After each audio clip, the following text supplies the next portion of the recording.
পৃথিবীর মধ্যে যদি কোনো যুবক যুবতী, যদি কোনো অবিবাহিত নারী, অবিবাহিত পুরুষ, এ বাবারা সবাই লেখে নেন, ভালো করে জেনে নেন, অবিবাহিত নারী অবিবাহিত পুরুষ যদি জিনা করে, জিনার শাস্তির বিধান হলো 100 ডুরা মারো তার গায়ের মধ্যে।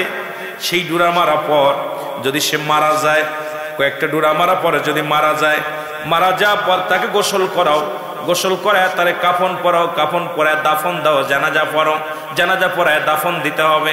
কারণ সে যে অবিবাহিত থাকার কারণে, অবিবাহিত নারী অবিবাহিত পুরুষ থাকার কারণে জানাজাও পাবে, তারা মুসলমান কাফন পাবে, দাফন পাবে।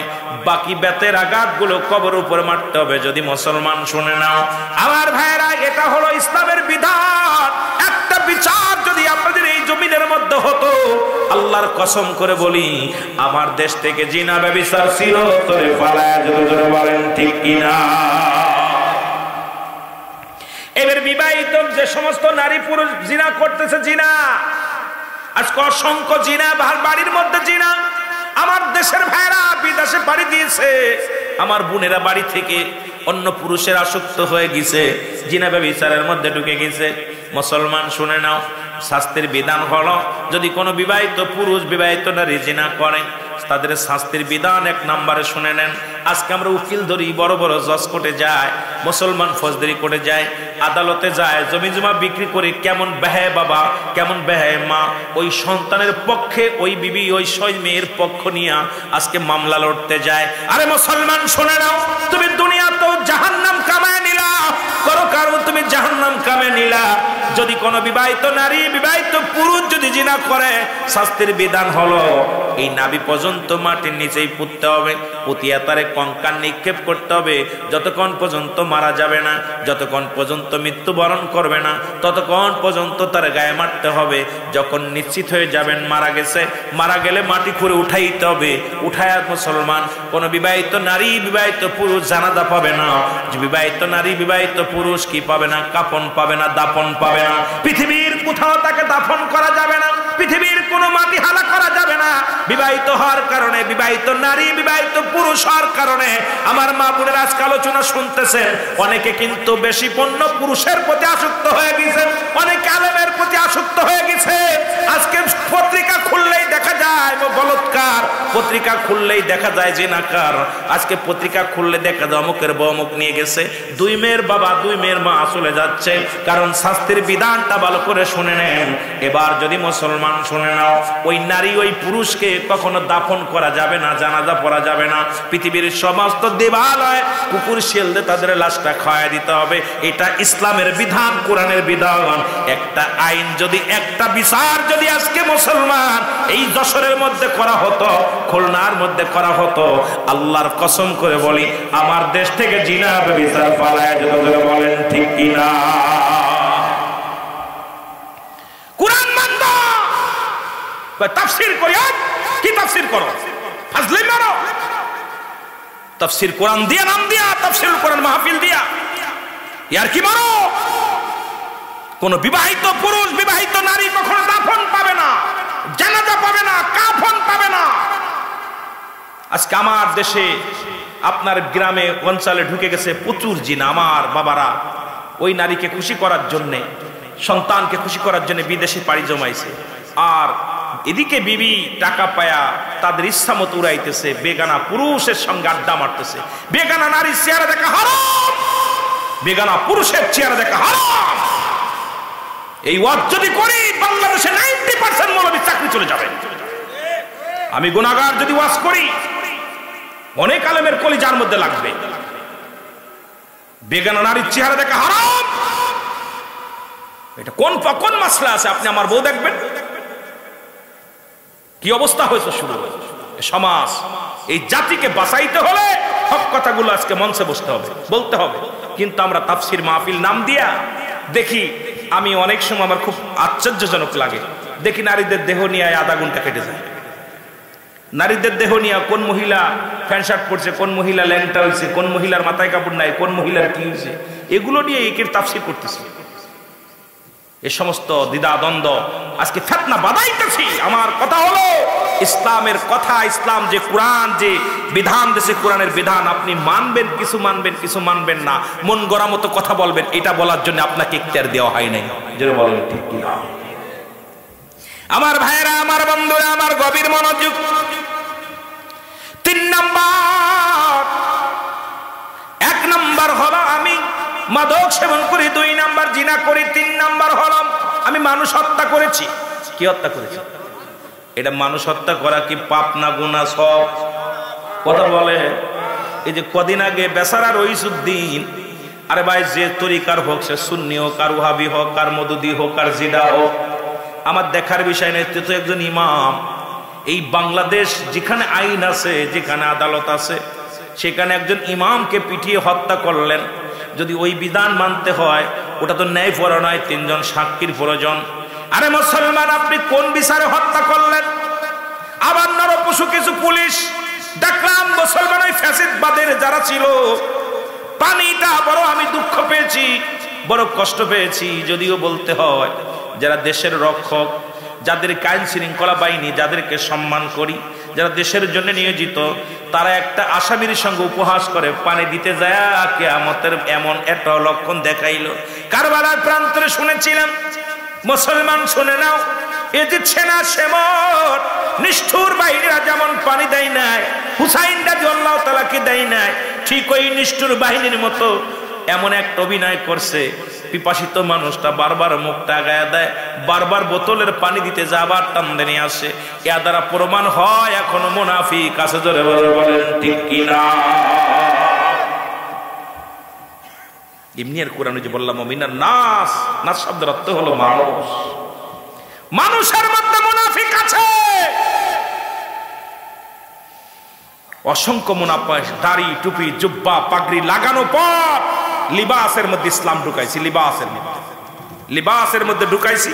এখানে এই দোকানে অনেক প্রকার মাল পাওয়া যায়, কথা বুঝেন নাই? মাল পাওয়া যায় ভিতরে কি পাই আপনার ভাই প্যারাসিটামল আছে, কয় নাই, কথা বুঝেন নি? আমার ভাইরা, আমার বন্ধুরা, আমার খলিফা তোমার ফারুক রাদিয়াল্লাহু তাআলা ডাকতে বলে,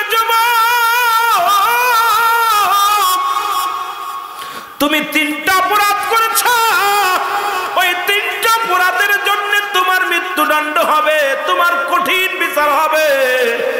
যুবক বলে, হুজুর আমি মেনে নিলাম, আপনি খলিফা আমিনুল মুমিনিন, আপনার কাছে আমি ন্যায় বিচার পাবো। তার মানে বুঝতে আর বাকি নেই, মুসলমানরা অন্যায় বিচার করে না, মুসলমান কোরআনের প্রতি খেয়াল রেখে বিচার করে। মুসলমান কোরআনের বাইরে চলে না, মুসলমান মিথ্যা বলতে পারে না। যদি মুসলমান মিথ্যা বলতে পারত রে মুসলমান, শুনে নেন শেরে বাংলা একে ফজলুল হকের এই আমার বাংলাদেশের এই ব্রিটিশের আমলে মুরব্বীরা আছে, একটা কথা বলে যায়। ব্রিটিশের আমলে একটা বই লেখলো, ভারতের এক কবি লেখলেন বন্ড নবীর নীল নকশা। এই বইটা যখন লেখলেন মুসলমান, দাম হলো তৎকালীন জামানায় 1 আনা। এই বইটার দাম হলো 1 আনা, এমন ভাবে বিক্রি হওয়া শুরু হলো, সবাই বইটা কেনে, বন্ড নবীর নীল নকশা। নাউজুবিল্লাহ বলো না, আরো জোরে।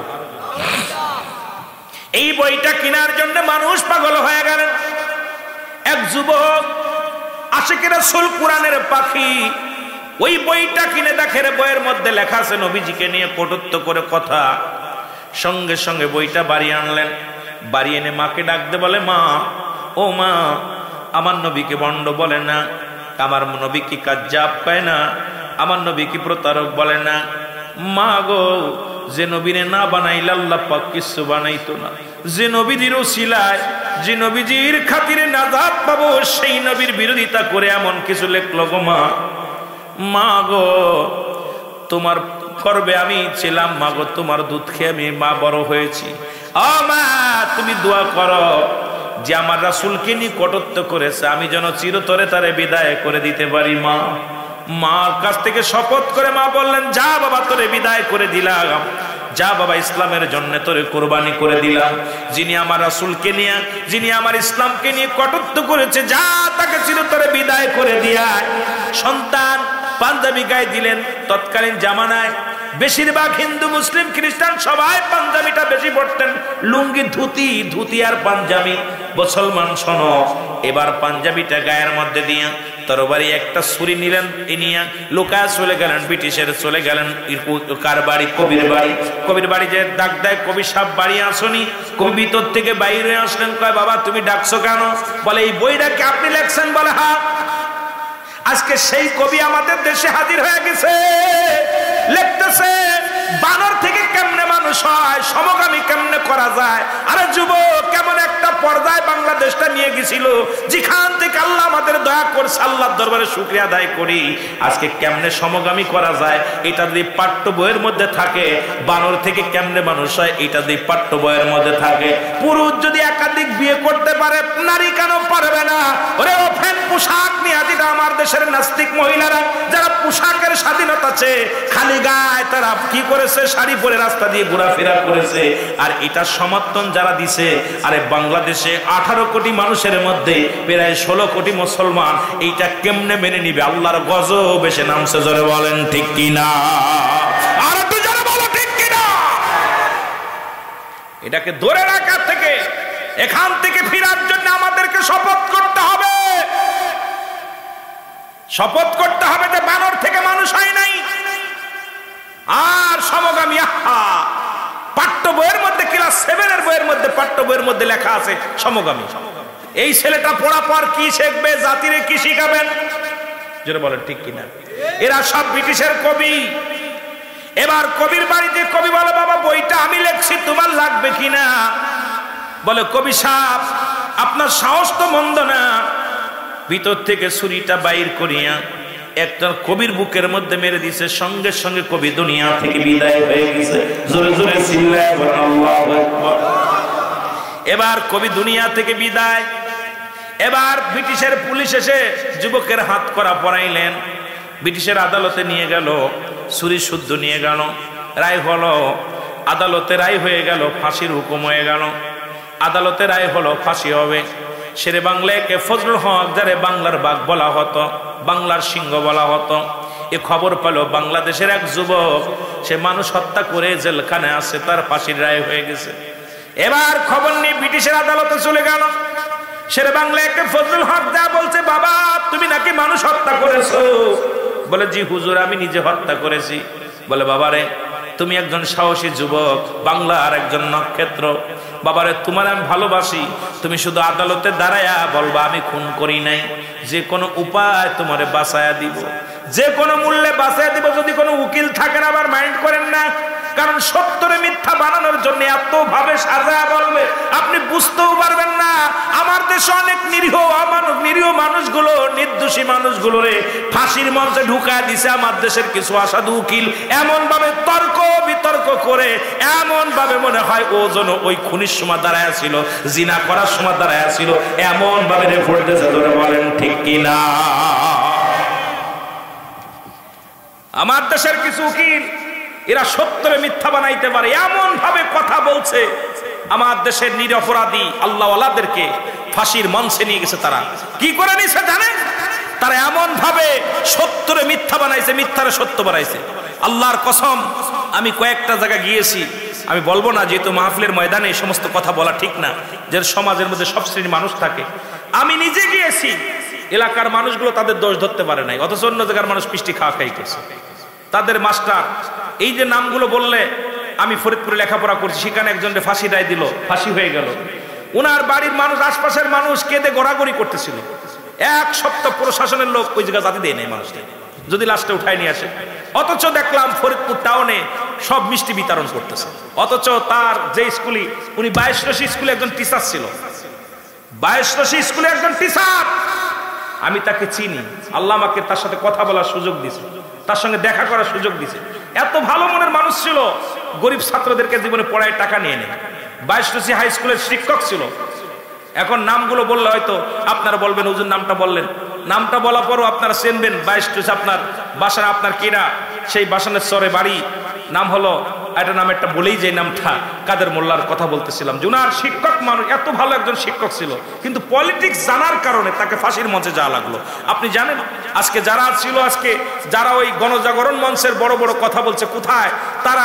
এমন যারা জীবনে কিছু তারা ল্যাংটা হয়ে এমন ভাবে স্লোগান দিছে, এমন ভাবে কথাবার্তা বলেছে, যা শুনলে বমি আসে, আমার মেয়ে আপনার মেয়ে ল্যাংটা হয়ে স্লোগান দিছে, কোনো প্রতিবাদ করতে পারি নাই কেউ। জোরে বলেন ঠিক কিনা?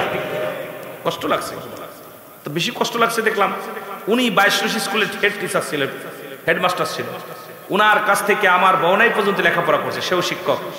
এইরকম অসংখ্য ছাত্রদের পকেটে লজেন নিয়ে যেত, বলে উনি এলাকার যে ছাত্ররা লজেন বেড়ে করে করে খাওয়াতো, নিজের বেতনের টাকা দিয়ে ছেলেদের বই খাতা কিনে দিছে, নিজের পড়ায় প্রাইভেট পড়াতে কোনোদিন টাকা নেয় নাই। এত ভালো মনের একজন মানুষ শুধু পলিটিক্স করার কারণে তাকে দুনিয়া থেকে বিদায় করেছে। আল্লাহর কসম, যেদিন ওনার লাশ নিয়ে আলো, ওদিন আমি সদরপুরে, এমন কোন মানুষ ছিল না কাঁদে নাই। ওই মানুষ গোড়াগড়ি করছে ওনার জন্য যে এই মানুষটা কেমনে তারে ফাঁসি দিল। কিন্তু অথচ দেখলাম টাউনের পর কিছু নাস্তিক, ওই ইংরেজদের দালাল, এই দালালগুলো দেখলাম মিষ্টি বিতরণ করতেছে। দুঃখজনক, এগুলো কথাগুলো বলতে গেলে আমরা বলতে পারি, কিন্তু বড় কষ্ট হয়, এই জন্য বলতে পারি না। সত্যরে মিথ্যা কেমনে বানাইতে হয়, মিথ্যারে সত্য কেমনে বানাইতে হয়, এগুলো ওরা ভালো জানে। যদি আবার কোনো উকিল থাকে, আবার কোনো হুজুর আপনি কি বললেন সত্য কথা বললে, কারণ এগুলো ওদের গায়ে পড়ে যায়। তবে ভাই, আল্লাহর আদালতে যেতে হবে। ফিরাউন, নমরুদ, কারুন, যারা খুদাই দাবি করেছিল, কেউ টিকে নাই। আপনি যতই সত্যরে মিথ্যা বানান, আপনি চিরদিন থাকবেন না, আপনারও শেষ আছে। যেটা বলেন ঠিক কিনা? রব্বে কারিম একজন আছে, যেটা বলেন ঠিক কিনা? আমার ভাইরা, আমার বন্ধুরা, আমার গভীর মনোযোগ। এবার আদালতে ছেলে যুবক ডাকতে বলে, হুজুর আপনি কে? বলে, বাবা আমি বাংলার সিংহ, সবাই আমাকে বলে শেরে বাংলায় কে ফজলুল হক। বাবা তুমি আমার চেনো না? আপনার আমার সাথে থাকে, পৃথিবীর কোন অস্ত্র, কোন বোমা, পৃথিবীর কোন ক্ষেপণাস্ত্র দিয়া মুসলমানদের দামিয়ে রাখা যাবে না। জোরে জোরে বলেন ঠিক কিনা? রাসূল বলছে যাওয়ার আগে, আপনারা সবাই জানেন উলামা ইকরাম ওয়াজ করে যে হুজুর রাসূল পাক সাল্লাল্লাহু আলাইহি সাল্লাম বিদায়ের শেষ, আপনার হিজরতের শেষ সময় বলেছেন, রাসূল বলছে আমি দুইটা জিনিস রেখে গেলাম, একটা হলো কোরআন আর একটা হলো আমার সুন্নাহ। এই দুইটা যদি আঁকড়ে ধরেন, মুসলমানদের তো দুইটা শক্তি হবে। একটা শক্তি আমার আল্লাহ, যখনই আপনি পড়েছেন লা ইলাহা ইল্লাল্লাহু এক আল্লাহ ছাড়া মুহাম্মাদুর রাসূলুল্লাহ সাল্লাল্লাহু আলাইহি ওয়াসাল্লাম, যখন আপনি পড়েছেন আল্লাহ ছাড়া কোনো মাবুদ নাই, আল্লাহকে পাওয়ার একমাত্র ঠিকানা হলো রাহমাতাল লিল আলামিন। আর এই দুইটা শক্তি যদি মুসলমানদের কাছে থাকে, পৃথিবীর কোন অস্ত্র, পৃথিবীর কোন বোমা বারুদ মুসলমানদের দাবিয়ে রাখতে পারবে না। জোরে বলেন ঠিক কিনা? এই দুইটা আমরা ছেড়ে দিছি আমার বাবারা, আমার গভীর মনোযোগ। এই জন্য আমি আপনাদেরকে বলে যাই, এই দুইটাকে একটু ধরতে হবে। কোরআন এমন একটা জায়গা যেটা পাহাড়ের উপরে নাজিল হলো, কোরআন বলা, পাহাড় বলে আল্লাহ আমার উপরে দিও না, এটা সহ্য করতে আমি পারবো না। আল্লাহ পাক পাহাড়কে বললেন পাহাড়ের উপরে দিলেন না, দিলেন কোথায়? গাছের উপরে, গাছ বলে পারবো না। এবার গাছের উপর থেকে নিয়ে আসলেন জমিনের উপরে, জমিন বলেন পারবো না। এই মানুষের ভিতরে দিলেন রব্বে কারীম, আর মানুষ এই কোরআনটা নিয়ে খেলা শুরু করেছে, কোরআনকে নিয়ে অবব্যাখ্যা, কোরআনকে নিয়ে মুসলমান আজকে তহমাত দেয়া, কোরআনকে নিয়ে কোরআনের ব্যাখ্যা, কোরআনের কিছু মানি কিছু মানি না, কোরআনের কিছু অংশ মানি কিছু অংশ মানি না। কোরআন যে পথে চলতে বলেছে আমরা চলতে পারি না, কোরআন যেভাবে চলতে বলে সেইভাবে চলতে পারি না। আসলে আমাদের বদনসিব, আমাদের কপাল খারাপ, কিছু মানি কিছু মানি না। জোরে বলেন ঠিক কিনা? এটা একেবারে পাতলা না, হাতের মধ্যে এটা পাহাড় বলছে আল্লাহ আমার দিলে আমি পুড়ে জ্বলে শেষ, এত ওজন আমি সহ্য করতে পারবো না। জমিন বলছে আমিও পারবো না, গাছপালা বলছে আল্লাহ আমারও দিও না, আমিও পারবো না, কারণ এটা বিশাল ওজন। সেই মানুষের ভিতর দিচ্ছে রব্বে কারীম, রব্বে কারীম মানুষের ভিতর দিচ্ছে। মানুষ, সেই মানুষগুলো অমানুষ হয়ে গেছে। সেই মানুষগুলো কোরআনের প্রতি মহব্বত নাই, হাদিসের প্রতি মহব্বত নাই। দিন এত বড় মসজিদ, মসজিদে মুসল্লি নাই, মুসল্লির অভাব। কারণ কি? আমাদের ঈমান একেবারে গিয়েছে। জোরে বলেন ঠিক কিনা? আর একটু জোরে বলেন ঠিক কিনা? শুধু তাই নাই, তৎকালীন জামানা মুনাফিক ছিল আল্লাহ কমিনান নাস, মানুষের মধ্যে মায়াকুল তারা বলবে আমার না তার ঈমান আছে বিল্লাহি, আল্লাহর প্রতি, ওয়াবিল ইয়াউমিল আখির, আখিরাতের প্রতি বিশ্বাস স্থাপন করেছে। ওমা হুম বিমুমিনিন, আল্লাহ কয় হাবিব রে, আল্লাহ কা ডাক দে, কয় হাবিব রে, একদল মুনাফিক আছে, যুগে যুগে ওমর হত্যা করলো কারা, উসমান হত্যা করলো কারা, আলীকে হত্যা করলো কারা, এই যুগে যুগে যত মুসলমানদের হত্যা করেছে এর ভিতরে সবচেয়ে বড় খ্রিস্টানদের চক্রান্ত, ইহুদিদের চক্রান্ত মারছে কিন্তু মুসলমান। এই মুসলমান এত লোভী জাতি, মুসলমান এত বড় লোভী জাতি। রাসূল বলছে বালহুয়া কিলাব, এই দুনিয়াটা পচা দুর্গন্ধ মরি, মানুষের চরিত্র হলো কুকুরের চরিত্র। কুকুর যেমন মরি পাইলে খুশি হয়, তদ্রুপ শেষ জামানার মানুষগুলো সম্পদ পাইলে খুশি হবে। যারা বলেন ঠিক কি না? আমার কথা না, নবীজি বলছে বালহুয়া কিলাব, এই দুনিয়াটা হলো পচা দুর্গন্ধ মরি, মানুষের চরিত্র হলো কুকুরের চরিত্র। কুকুর যেমন, বলেন দি ভাই, আপনাদের এই মহল্লার মধ্যে যদি একটা মরি মরে থাকে, কুকুর যদি টের পায়, ওই কুকুরটা যায় ওর পেটে কি ধরবে একটা মরি, একটা গরু ও যদি আগে ধরে কাউকে ভাগ দিবে না, কাউকে দিবে। জোরে বলেন ঠিক কিনা? মুসলমানদের চরিত্র কেমন হয়ে গেছে দেখেন, মুসলমানদের চরিত্রটা এত নিকৃষ্ট হয়ে গেছে। যদিও আপনারা কষ্ট পাইতে পারেন যে হুজুর আপনারা, আমরা মুসলমান নিকৃষ্ট, কষ্টের কথা আমার নবীজি বলছে বালহুয়া কিলাব। ঠিক বড় একটা কাক যদি রাসূলুল্লাহ কাকের সাথে বুঝাইছে, কাক যদি একটা মরি পায়, যে এলাকার মধ্যে একটা গরু মারা গেছে, কাক যদি খবর পায়, কা কা করে সব খবর দিবে কাকগুলো, সব কাকগুলো আইসা কেউ পেট খাবে, কেউ লেজ খাবে, কেউ বুড়ি খাবে, কেউ চোখ খাবে, বাক করে খাবে।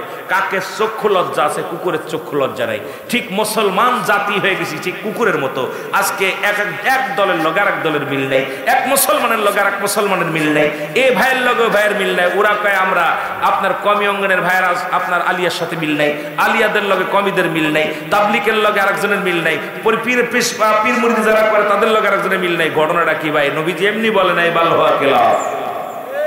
কথা কি বোঝেন? আমার ক্লিয়ার বুঝে নিবেন। যদি রং বলি বলবেন হুজুর আপনি রং বলতেছেন, কারুর লগে কারুর মিল নাই, কারণ কেউ কারুর দেখতে পাচ্ছি না, সবাই একা, সবাই এক। আমি এক নাম্বার দল। আরে ভাই হলো কি, মুসলিম জাতি ছিল কে কোন দলের লোক, কে কোন পীরের মুরিদ দেখার সময় নাই। কোরআন হাদিসের শব্দে সবাইকে ঐক্যবদ্ধ হয়ে ময়দানে নামতে হবে। যারা বলেন ঠিক কিনা? তাহলে ইসলাম জিন্দা হবে, তাহলে ইসলাম 24 ঘন্টা লাগবে না মসনদে বসতে। কিন্তু আমাদের দোষ হলো, আমি আপনার সঙ্গে মুখে বলতেছি লিপসন, কথা বলছেননি, এই মুখ দিয়া ভালোবাসার কথা বলতেছি, অন্তরের ভিতরে মুখে মুখে শেখ ফরিদ বগলে একই। যারা বলেন ঠিক কিনা? রাগ করেন, রাগ করেন। আমি যে কথাগুলো বলি খেয়াল করবেন, চিরন্তন সত্য কথাগুলো। মুখে বলতেছে আমরা ঐক্য হব, এক হব, কিন্তু মুখে বলতেছে ওই পর্যন্তই শেষ। আর যদি আমরা মুসলমান, কে কোন তরিকার লোক, কে কোন দলের লোক দেখার বিষয় না, আমরা কোরআনের স্বার্থে এক, হাদিসের স্বার্থে এক। যখনই ঐক্যের স্লোগান গাবো, আমার বিশ্বাস বাংলাদেশের আকাশে পথ করে ইসলামের পতাকা উত্তোলন হবে। যেটা বলেন ঠিক না? কিন্তু আমাদের দুর্নসিব, আমাদের কপাল পোড়া, কারণ আমরা ওই মুখ যে যখন আসি, যে যখনই বলি সান্ত্বনার বুঝ দিই, কথা বলি মাইক নিয়ে, আল্লাহ আমাদের মুখ দিছে, মাইক লাগায় সান্ত্বনা দিতেছে, কিন্তু ওই পর্যন্ত, ওই ময়দান পর্যন্ত ঠিক। আমার ভাইরা, আমার বন্ধুরা, আমার গভীর মনোযোগ, যে কথাগুলো বলি, ইসলামের দাওয়াত দিলেন রাহমাতুল লিল আলামিন, কালেমার দাওয়াত দিতে গেলেন। রাসূল আগে ভালো ছিলেন, নবীজি আগে প্রথম সবার মাথার মণি ছিলেন, নানের মণি ছিলেন, মাথার তাজ ছিলেন, সবাই রাসূলকে ভালোবাসে। রাসূল অপরাধ করলেন কখন? যখন কালেমার দাওয়াত দিলেন, আশহাদু আল্লা ইলাহা ইল্লাল্লাহু আহাদাহু লা শারীকা লাহু ওয়া আশহাদু আন্না মুহাম্মাদান আবদুহু ওয়া রাসূলুহু। এই তো রাসূল দুশমন হয়ে গেল, রাসূল দুশমন হয়ে গেল। যখনই কালেমার দাওয়াত দিছে, ইসলামের দাওয়াত দিছে, সত্যের দাওয়াত দিছে, তখনই রাসূল আমার নবীজির আপন চাচারা তার থেকে সরে গেছে, রাসূলের ফুপুরা তার থেকে সরে গেছে, রাসূলের আহলে বায়ত, নবীজির ফুপুর সংখ্যা ছিল 6 জন, 4 জনই রাসূলকে কি করে দিলেন? জুদা করে দিলেন। রাসূলকে মানতে পারে নাই, রাসূলকে তারা মানতে পারে নাই।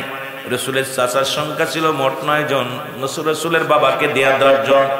তাদের মধ্যে 7 জনই রাসূলকে মানতে পারে নাই, বাকিগুলো সবাই বলছে রাসূল এইবার উল্টা পাল্টা কথা বলা শুরু করেছে। অপরাধ কি? নবী দাওয়াত দিছে লা ইলাহা ইল্লাল্লাহু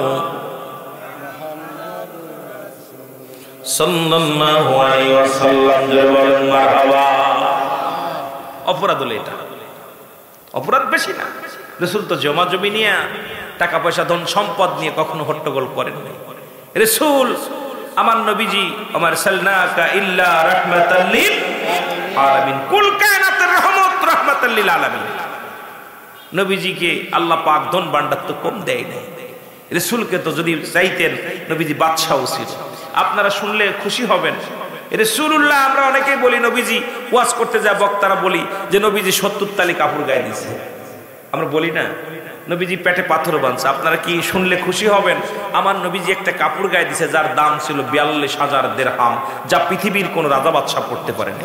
আমার নবী খালি পটির ওই তালিযুক্ত কাপড় গায়ে দেয় নাই, আমার নবী বাদশারও বাদশা ছিলেন। জোরে বলেন ঠিক কিনা?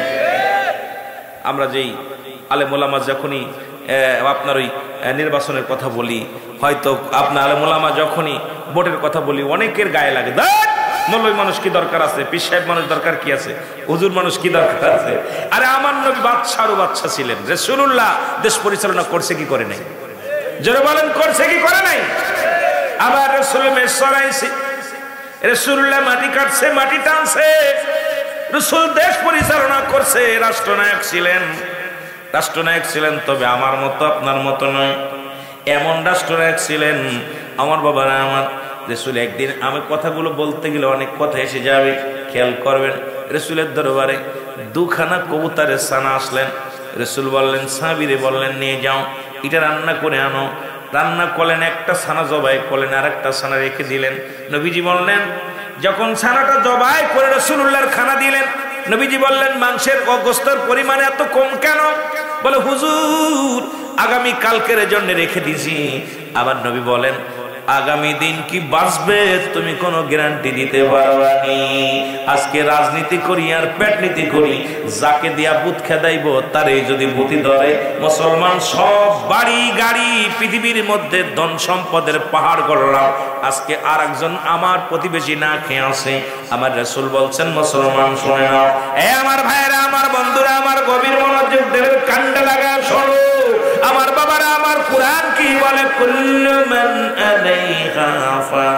আল্লাহ কয়, বান্দারে এই পৃথিবীর মধ্যে যা কিছু আছে সব কিছু আমি চূর্ণ বিচ্ছিন্ন করে দিব।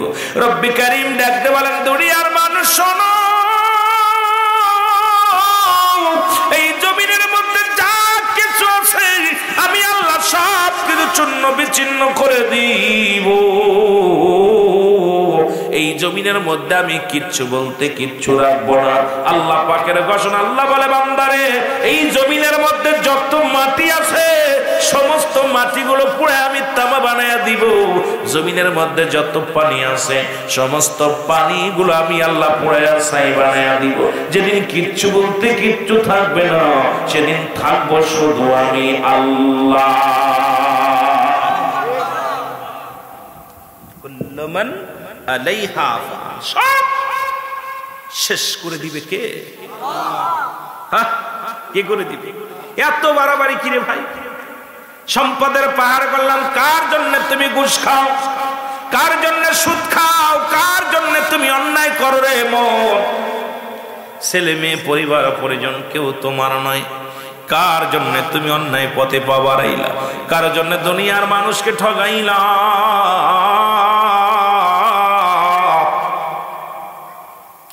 আজকে অফিসে বইয়া ঘুষ খাইলা, অফিসে বইয়া সুদ খাইলা। ও যুবক, একবার কি মরণের কথা তোমার মনে পড়ে না?